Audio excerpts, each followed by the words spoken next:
क्या आपने कभी अपने जीवन में किसी मूर्ति को बात करते हुए सुना है?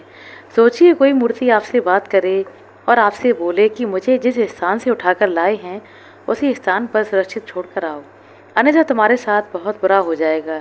यह सुनते ही हमें डर लगेगा। ऐसा ही कुछ हुआ उन चोरों के साथ जिन्होंने मध्य प्रदेश के किसी मंदिर से उन मूर्तियों को चोरी किया था। यह सत्य घटना पर आधारित बहुत ही अद्भुत कहानी है। मध्य प्रदेश के किसी गांव में एक छोटा सा मंदिर था। यह मंदिर कम से कम 250 से 300 साल पुराना था। आसपास के गांव वाले भी इस मंदिर की महत्ता को जानकर इस मंदिर में प्रणाम करने के लिए आते थे। यहाँ की मूर्तियाँ बहुत ही अद्भुत थीं। भगवान श्री राम के मंदिर के नाम से इसे जाना जाता था। मंदिर में भगवान श्री राम, माँ सीता, लक्ष्मण जी सहित हनुमान जी विराजमान थे। बहुत दूर दूर से लोग यहाँ दर्शन करने के लिए आते थे। एक बार किसी भक्त ने मंदिर में आकर भगवान के श्री विग्रह पर सोने के आभूषण भेंट किए। सभी गांव वालों को पता था कि यहाँ अगर आभूषण इस प्रकार छोड़ दिए जाएंगे तो कोई भी इन्हें चोरी कर सकता है। इसलिए जब उन्होंने जौहरी को बुलाकर वह आभूषण तैयार कराए तो उन्हें इस प्रकार समझाते हुए कहा, यह आभूषण श्री विग्रह पर इस प्रकार से स्थापित कीजिएगा जिससे इन्हें कोई चोरी न कर सके। जौहरी बहुत ही होशियार था। उसने आकर वह आभूषण श्री विग्रह पर इस प्रकार से शोभायमान करा दिए कि कोई उन्हें चुरा न सके। धीरे धीरे समय व्यतीत हो गया। मुश्किल से 6 माह व्यतीत हुए थे। एक बार रात्रि का समय था। 2 चोर उस मंदिर में आए। उनके मन में यही विचार चल रहा था कि आज हम ये सारे आभूषण उतार कर चोरी कर लेंगे और उन्हें बाजार में बेचकर बहुत सारा धन कमाएंगे। वह चोर रात्रि होने का इंतजार करने लगे। रात्रि होने लगी। धीरे धीरे घना अंधेरा छाने लगा। सभी भक्त अपने घरों की ओर चल दिए। पर जिसके मन में कपट होता है वह तो समय का इंतजार करता है। वह चोर मंदिर से थोड़ी दूर यही इंतजार कर रहे थे कि जब मंदिर खाली हो जाएगा तो हम चोरी करने जाएंगे। उनके मन की बात तो परमात्मा के सिवाय कौन जान सकता था। घना अंधेरा हो गया। सारे गांव वाले आराम करने लगे और यहाँ मंदिर में वह चोर पहुँच गए। उन्होंने धीरे से जाकर मंदिर का ताला तोड़ा। वह जैसे ही मंदिर में गए यह देखकर हैरान हो गए कि मंदिर में प्रकाश आ रहा था। उस प्रकाश को देखकर वे सोचने लगे, ना तो यहाँ दिया जल रहा है, ना कोई लाइट है और ना ही कोई ऐसा साधन है जहाँ से बाहर का प्रकाश आ सके। फिर यह प्रकाश कहाँ से आ रहा है? तब उनका ध्यान भगवान के आभूषणों की तरफ गया। उससे इतना प्रकाश आ रहा था कि सारा मंदिर ही रोशन हो रहा था। चोरों ने विचार किया कि जल्दी से जल्दी सारे आभूषण उतार लिए जाएं। उन्होंने आभूषण उतारने का प्रयास किया पर सारे प्रयास विफल रहे क्योंकि जौहरी ने उन आभूषणों को इस प्रकार श्री विग्रह पर स्थापित किया था कि कोई भी उन्हें निकाल नहीं सकता था। बहुत कोशिश करने के बाद में जब वह चोर थक हार कर चूर हो गए तो उनके मन में एक विचार आया, अब एक ही उपाय बचा है कि यहाँ से इन मूर्तियों को ही चोरी कर लिया जाए क्योंकि यह मंदिर 250 से 300 वर्ष पुराना है। इन मूर्तियों की बहुत कीमत हमें बाजार से मिल सकती है। ऐसा विचार करके उन नीच लोगों ने वह स्थापित मूर्तियों को नीचे से खोदना प्रारंभ कर दिया। थोड़े ही प्रयास में वह मूर्तियाँ धीरे धीरे हिलने लगीं। चोरों के मन में प्रसन्नता होने लगी कि अब तो हमें बहुत सारा पैसा मिलेगा। एक तो जो आभूषण मूर्तियों पर पहनाए गए हैं उनकी कीमत मिलेगी, दूसरा इन मूर्तियों को अगर बाहर भेज दिया जाएगा तो हमें और अधिक धन कमाने को मिलेगा। मन में कपट बढ़ता चला गया। लालच को सब पापों का पिता माना गया है। जब लोभ मन में प्रारंभ होता है तो सारा ज्ञान नष्ट हो जाता है। उन चोरों के साथ भी यही हो रहा था। उन्होंने प्रयास करते करते भगवान श्री राम के विग्रह को जमीन से बाहर निकाल दिया। थोड़ा और प्रयास करने पर उन्होंने माँ सीता के विग्रह को भी जमीन से अलग कर दिया। दोनों विग्रह जब अलग हो गए तो उन्होंने सोचा कि हनुमान जी का विग्रह तो और अधिक सुंदर है। ऐसा प्रयास करते हुए उन्होंने हनुमान जी के विग्रह को भी निकालने का प्रयास किया, परंतु वह बहुत भारी था, उनसे हिला तक नहीं। इस प्रकार समय को देखते हुए वह विचार करने लगे कि प्रातःकाल मंदिर खुलने वाला है, हो सकता है पुजारी आ जाए। हमें अपना कार्य अधूरा छोड़ना पड़ेगा और हमें धन की प्राप्ति नहीं होगी। इसलिए उन्होंने श्री राम, माँ सीता और श्री लक्ष्मण जी का विग्रह अपने साथ अपने कंधों पर उठा लिया। बहुत भारी होने के बावजूद भी वह धीरे धीरे करके उस स्थान पर पहुंच गए जहां वह रहते थे। उन्होंने उन तीनों विग्रहों को मंदिर से लाकर अपने घर में रख लिया। अब रात्रि का समय था, गांव वाले तो विश्राम में थे। प्रातःकाल जैसे ही पुजारी ने मंदिर देखा, वह चिल्लाते हुए बोला, हमारे गांव में चोरी हुई है, भगवान का श्री विग्रह चोरी हो गया। सारे गांव में बात फैल गई। लोग अशुभ की चिंता करने लगे कि हमारे गांव में अमंगल होने वाला है, क्योंकि भगवान का श्री विग्रह चोरी हो गया। पर जो पुजारी थे वो बहुत ही विश्वासी थे। वह हनुमान जी की ओर देखकर बोले, हे हनुमंत लाल जी, यह आपने क्या किया? आपके स्वामी आपके सामने चले गए। जो आपके स्वामी हैं वही मेरे स्वामी हैं। मैं उनकी सेवा के बिना कैसे रह सकता हूँ? अब आप कृपा कीजिए, हमारे स्वामी को वापस लेकर आइए, अन्यथा मैं आपके चरणों में बैठकर अपने प्राणों का त्याग कर दूंगा। पुजारी जी की यह बात सुनकर उनके घरवाले भी उस स्थान पर आ गए, क्योंकि वह बहुत सालों से उस मंदिर में पूजा अर्चना किया करते थे। उन परिवार वालों को ही उस मंदिर में पूजा करने का अधिकार था। अब तो सारे परिवार वाले अन्न जल का त्याग करके उस मंदिर के प्रांगण में बैठ गए। पुलिस चौकी में शिकायत की गई कि हमें अपने परमात्मा वापस चाहिए, अन्यथा हम अन्न जल का त्याग करके अपने प्राणों का त्याग कर देंगे। मंदिर का महामात्य बहुत अधिक था, इसलिए सरकार का भी पुलिस पर दबाव पड़ा। उन्हें कहा गया कि जल्दी से जल्दी चोरों को ढूंढकर श्री विग्रह को वापस लाया जाए। सारा दिन निकलने लगा। पुलिस वाले चोरों को ढूंढते ढूंढते परेशान हो गए, पर चोर तो ऐसी जगह छिपे पड़े थे जहां पहुंचना बहुत मुश्किल था। धीरे धीरे दिन गुजरने लगे, रात्रि की ओर प्रस्थान करने लगा। चोरों ने कहा, आज की रात हमें यहाँ से निकलना होगा, इसलिए ऐसा उपाय करना कि किसी को कानों कान खबर ना हो। उन्होंने रात्रि का भोजन किया। अंधकार होने लगा। सारे गांव वाले चिंतित थे। उनके मन में एक ही बात चल रही थी कि श्री विग्रह को इस प्रकार कौन चोरी कर सकता है। वहाँ भोजन खाने के पश्चात प्रभु की विचित्र लीला हुई। यह ऐसा दिव्य चमत्कार था जिसके विषय में चोरों ने भी अपने जीवन में कभी सोचा नहीं था। भोजन करने के बाद में उन चोरों की आंखों में नींद आने लगी। एक चोर अपने दूसरे साथी से कहने लगा, मुझे तो बहुत नींद आ रही है, हम 1 घंटा आराम करने के बाद यहाँ से चलेंगे। दूसरे ने कहा, हाँ मुझे भी बहुत नींद आ रही है, अभी सो जाते हैं और थोड़ी देर बाद यहाँ से चलेंगे। उन दोनों को उस स्थान पर नींद आने लगी। जैसे ही नींद आई, अभी मुश्किल से 1 पहर ही बीता था, अचानक से एक चोर जाग गया और जागते हुए अपने साथी को बुलाकर कहने लगा, अरे मुझे बचाओ, मुझे बचाओ, पता नहीं मुझे क्या हो रहा है। दूसरा कहने लगा, क्या हुआ, अचानक से चिल्ला क्यों रहे हो?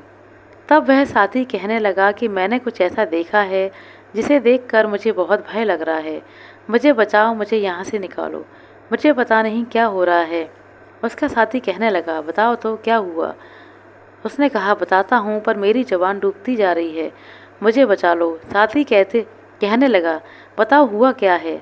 तब वह बताने लगा कि जैसे ही मैं आराम कर रहा था, नींद आते ही पता नहीं मुझे क्या हुआ, ऐसा लगा जैसे कि एक विशालकाय बंदर मेरे सीने पर बैठा हो और मेरे सीने पर बड़े जोर से प्रहार कर रहा हो।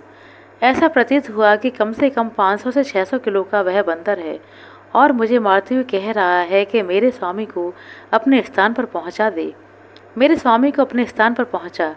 उसकी यह बात सुनकर वह साथी कहने लगा, क्या बकवास करते हो, यहाँ बाकी बातें मत करो, लगता है तुम्हें भगवान के प्रति अधिक आस्था है, इसलिए तुम्हें बानर दिखाई देता है, और वह बानर नहीं, तुम्हारे मन की कोरी कल्पना है। तुम निश्चिंत होकर सो जाओ।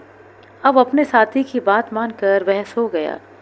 उसे तो नींद आ गई, लेकिन जिस साथी ने दूसरे चोर की बात को बकवास कहा था, आधे घंटे के बाद में वह जोर से चिल्लाते हुए कहने लगा, मुझे बचाओ, मेरी रक्षा करो। तब पहले वाला साथी बोला, क्या हुआ, अब तुम क्यों चिल्लाए? तब वह भी पसीने से लथपथ था और चिल्लाते हुए बोला, मेरी रक्षा करो, मेरी रक्षा करो। पहले साथी ने पूछा, क्या हुआ? तब वह भी बात बताते हुए बोलने लगा, मेरे साथ भी वही हुआ जो तुम्हारे साथ हुआ। मैं सो रहा था और गहरी नींद में था।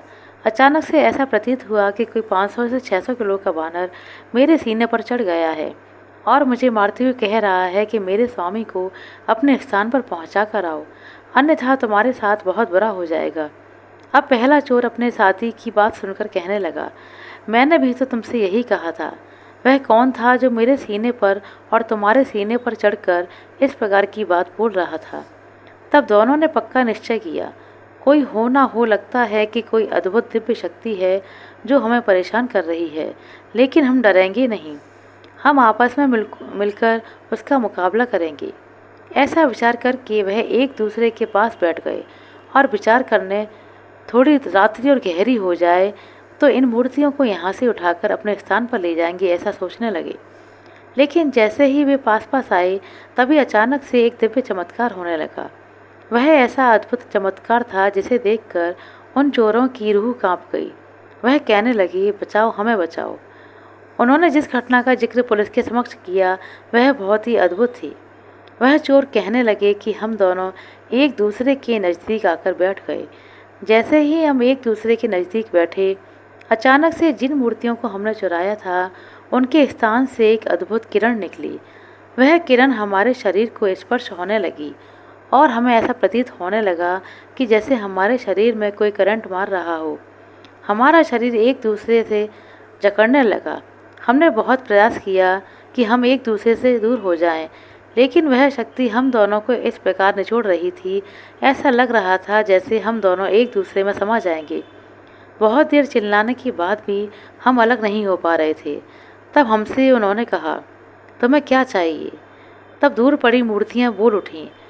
वह मूर्तियाँ बोलते हुए कहने लगीं कि हमें जिस स्थान से उठाकर लेकर आए हो, पुनः उसी स्थान पर छोड़ कर आओ, अन्यथा तुम्हारे साथ बहुत बुरा हो जाएगा। हमारे भक्त और पुजारी जी हमारा इंतजार कर रहे हैं। अगर प्रातःकाल तक तुम हमें वहाँ छोड़कर नहीं आए तो तुम्हारे साथ बहुत बुरा होने वाला है। श्री विक्रय की यह बातें सुनकर हमारा मन और अधिक डरने लगा, क्योंकि यह हमारे जीवन की पहली अद्भुत घटना थी।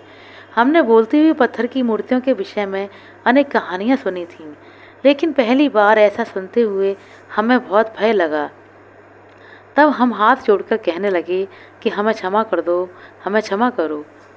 जब वह विक्रय कहने लगे, हम तुम्हें क्षमा कर देंगे, अभी का अभी हमारे श्री विक्रय को मंदिर के बाहर छोड़ कर आओ, अन्यथा तुम्हारे साथ बुरा हो जाएगा।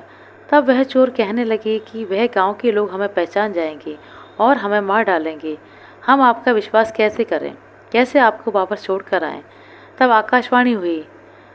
उन्होंने कहा, तुम बिल्कुल भी चिंता मत करो, तुम हमारे श्री विक्रय को अपने मस्तक पर उठाओ, और जब तुम श्री विक्रय को अपने मस्तक पर उठाकर आगे की ओर बढ़ोगे, तुम्हें किसी प्रकार की चिंता करने की आवश्यकता नहीं पड़ेगी। जब यह बात चोर पुलिस वालों को बताने लगे तो उनकी यह बातें सुनकर पुलिस वाले और अधिक हैरान रह गए। चोरों ने कहा, उस समय भी हमारे साथ एक दिव्य चमत्कार हुआ। हम श्री विक्रय को अपने मस्तक पर उठाकर आगे की ओर जाने लगे। हम धीरे धीरे मंदिर के नज़दीक पहुँचे। हमने अपने मस्तक से उतारकर श्री विक्रयों को भगवान के मंदिर के बाहर रख दिया। बहुत से लोग मंदिर के बाहर खड़े हुए थे, लेकिन कोई भी व्यक्ति हमें देख ना सका। यह बात हम देखकर हैरान रह गए। हमने श्री विक्रय को रखा, कोई हमसे नहीं पूछ रहा। हम अन्य व्यक्तियों को देख रहे थे, लेकिन वो व्यक्ति हमें नहीं देख पा रहे थे। हमने श्री विक्रय को रख दिया और वहाँ से चुपचाप वापस आ गए। हम दूर खड़े होकर देखने लगे कि यह कौन सी लीला है, हमें गांव वाले क्यों नहीं देख पा रहे हैं। थोड़ी देर के बाद मैं प्रातःकाल होने लगा। गांव वालों ने मंदिर के बाहर उन श्री विक्रय को प्राप्त करके बहुत आनंद प्राप्त किया, पर उस घनघोर रात्रि में जो हमारे साथ हुआ वह बहुत ही अद्भुत था, अलौकिक था। हम एक दूसरे को देखकर विचार करने लगे कि यह कैसे हो सकता है। गांव वाले हमें पहचान तक ना सके, उन्होंने हमें देखा तक नहीं। यह सारी बात उन्होंने पुलिस थाने में आकर बताई। आप सोच रहे होंगे कि पुलिस वालों के पास क्यों गए, क्योंकि तब जब रात्रि के समय उन्हें सज़ा मिल रही थी तब भगवान का ही आदेश हुआ था, प्रातःकाल तुम पुलिस थाने जाओ, अपना अपराध कबूल करो। तुम जब यह सारी बात पुलिस थाने जाकर बताओगे तो पुलिस वाले तुम्हारी बात पर यकीन नहीं करेंगे और वह तुम्हें पागल मानकर छोड़ देंगे, जिससे तुम्हारा अपराध भी माफ़ हो जाएगा। और एक बात याद रखना कि उसके पश्चात तुम मंदिर के पुजारी के पास जाकर सारी बात बताना, तब वह तुम्हें जो बात कहे उसी के अनुसार अपना जीवन यापन करना। उसके पश्चात चोर मंदिर के पुजारी के पास गए। वह बड़े ही श्रद्धावान और विश्वासी भक्त थे। जब चोरों ने उन्हें देखा और उनको सारी बात बताई तो उन्होंने चोरों को अपने हृदय से लगाकर कहा, आज के बाद चोरी का काम नहीं करना। और परमात्मा की कृपा से यह बात गांव में किसी को भी पता नहीं चली है। तुम इस गांव के रहने वाले हो, मैं तुम्हें जानता हूँ, पर तुमने चोरी की है यह बात परमात्मा के सिवाय और आपके सिवाय मेरे सिवा किसी को नहीं पता। इसलिए आगे से चोरी का कार्य बंद कर दो। तुम तो बड़े भाग्यशाली हो, तुम्हारे साथ श्री विक्रय ने स्वयं वार्ता की। इतना सब होने के पश्चात क्यों चोरी करके अपने जीवन को खराब करते हो। उनकी यह बात चोरों के जीवन में उतर गई। उसके बाद उन्होंने चोरी का कार्य पूरी तरीके से बंद कर दिया। लेकिन आज भी उस घटना को याद करके उन चोरों का हृदय कांप जाता है। इस घटना का जिक्र उन चोरों के माध्यम से एक पुस्तक में किया गया है। यह बड़ी ही अलौकिक और अद्भुत घटना है। अधिकतर यही सुनाई देता है कि भक्त ही भगवान को चाहता है, लेकिन जहाँ भक्तों का प्रेम सच्चा हो, वहाँ भगवान स्वयं भक्तों से अलग नहीं होना चाहते। देखिए किस प्रकार भगवान के श्री विक्रय स्वयं वापस लौटकर पुजारी जी के पास आ गए। कैसे अपने भक्तों से मिलने के लिए परमात्मा ने चोरों के समक्ष विचित्र लीला रची। यह एक सत्य घटना है। मध्य प्रदेश में वह मंदिर अभी तक स्थापित है और बहुत लोग वहां दर्शन करके अपने जीवन को धन्य मानते हैं, जहां पर वह श्री विक्रय लौटकर पुनः अपने मंदिर में स्थापित हुए। तो ऐसे भक्त वत्सल भगवान जो अपने भक्तों से थोड़े समय के लिए भी दूर नहीं जा सकते, उनके पावन श्री चरणों में हमारा बारंबार प्रणाम है। दोस्तों, अगर आपको यह प्रसंग अच्छा लगा हो तो कृपया लाइक कर दें, शेयर कर दें। चैनल पर नए हैं तो सब्सक्राइब कर लें। अपना कीमती समय देने के लिए बहुत बहुत धन्यवाद। मिलते हैं अगले वीडियो में, तब तक के लिए नमस्कार।